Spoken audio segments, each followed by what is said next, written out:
Hi అండి, అందరికీ నమస్తే. వెల్కమ్ టు మై ఛానల్ మా ఇంటి డాక్టర్.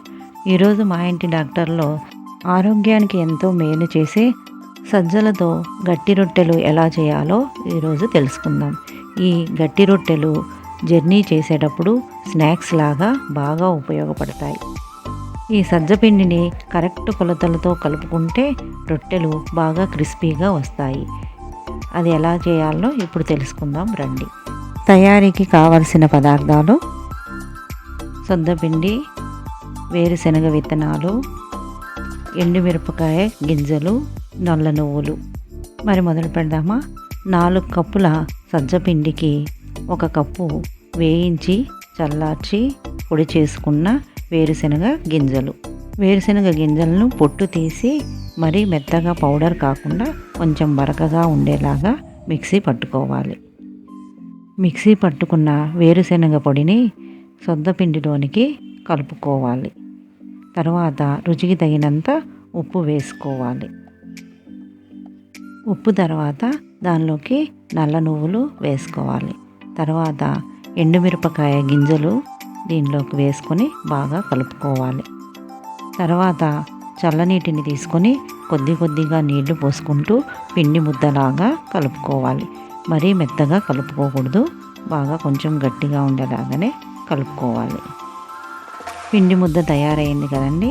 దీన్ని కొంచెం కొంచెంగా చిన్న చిన్న ఉండలు తీసుకుంటూ కొద్ది కొద్దిగా నీళ్లు అద్దుకుంటూ పిండి సాగేలాగా బాగా కలుపుతూ వీడియోలో చూపించే విధంగా పిండిని అట్లా సాగదీస్తూ కలుపుకోవాలి.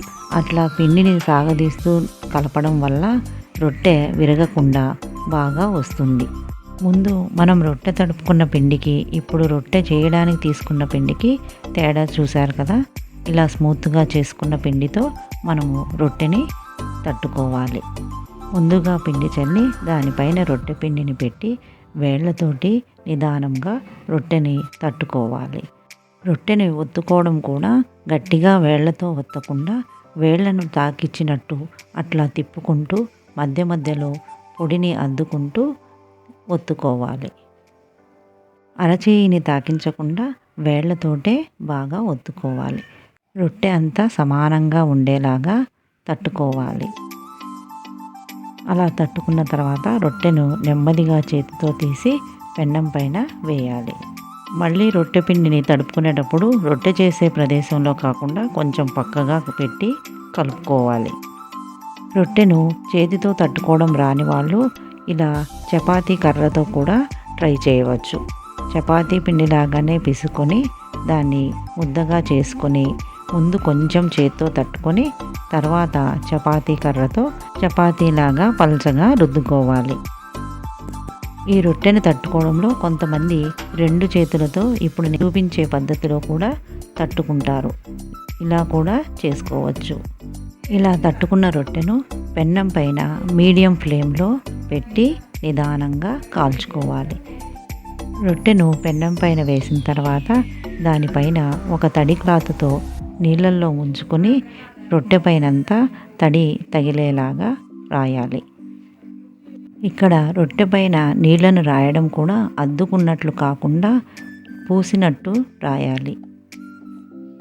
రొట్టెను తట్టిన తర్వాత చేతితో తీయడం రాని వాళ్ళు ప్లేట్ సహాయంతో ప్లేట్ పైకి తీసుకొని ఇట్లా పెన్నం పైన వేసుకొని కూడా రొట్టెని కాల్చుకోవచ్చు. ఈ పద్ధతిలో మీడియం ఫ్లేమ్లో రొట్టెని 2 వైపులా కాల్చుకొని పేపర్పై పెట్టుకోవాలి. కొంచెం సేపు ఆరనివ్వాలి. ఇలా రొట్టెలు చేసుకున్నవన్నీ పేపర్పై పెట్టుకుంటే వారం రోజులైనా చెడిపోకుండా బాగా నిల్వ ఉంటాయి. ఇలా చేసుకోవడం వల్ల మనం ఎక్కడికైనా జర్నీకి వెళ్ళినప్పుడు స్నాక్స్ లాగా ఉపయోగపడతాయి. ఎక్కడైనా మనకి తిండి సరిపడినప్పుడు వీటిని ఆహారంగా కూడా తీసుకుంటే ఆకలి తీరుతుంది. వీటిలో మనం అసలు ఆయిలే వాడం కాబట్టి జర్నీలో తిన్నా కూడా వికారం అనేది ఉండదు. ఇలాంటి క్రిస్పీ గట్టి రొట్టెల్ని మీరు కూడా తప్పకుండా ట్రై చేయండి. మరి ఈరోజు వంటింటి చిట్కాలో అల్లం గురించి తెలుసుకుందాం. రోజు పరగడుపున 1 అంగుళం ముక్క అల్లమును తినడం వల్ల సర్వరోగ నివారణగా పనిచేస్తుంది. అలాగే తేనె నీళ్లు తాగేవాళ్ళు తేనె నిమ్మరసంతో పాటి అల్లము రసం కూడా ఒక స్పూన్ కలుపుకొని తాగడం వల్ల అజీర్తి సమస్యలు కూడా తగ్గుతాయి, గొంతు నొప్పి కూడా తగ్గుతుంది. మరి మీరు కూడా ఈ చిట్కాను ప్రయత్నించండి.